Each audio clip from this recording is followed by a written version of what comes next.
Good morning students. It's 20th August and Friday today. बेटा EVS में पिछली class में हमने पेट एंड डोमेस्टिक एनिमल्स किए थे।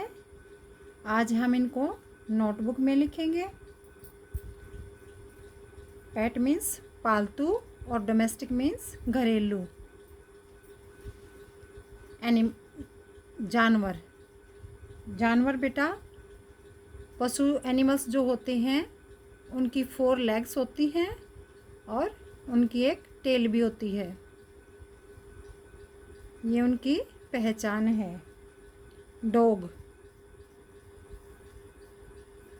DOG dog. Cat CAT cat. Ox OX ox. Cow COW cow. Horse HORSE horse. Goat goat GOAT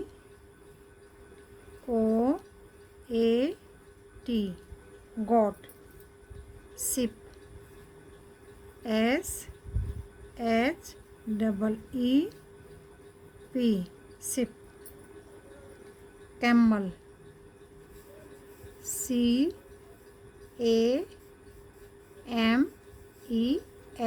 camel. Rabbit RABBIT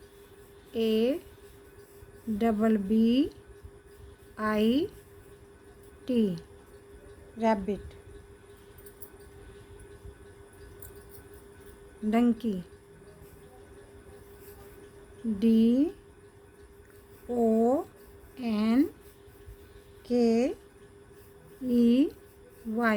Dunki. Okay बेटा, ऐसे ही आप अपनी नोटबुक में राइट डाउन करेंगे और इनकी स्पेलिंग को अच्छे से लर्न करेंगे। Thank you.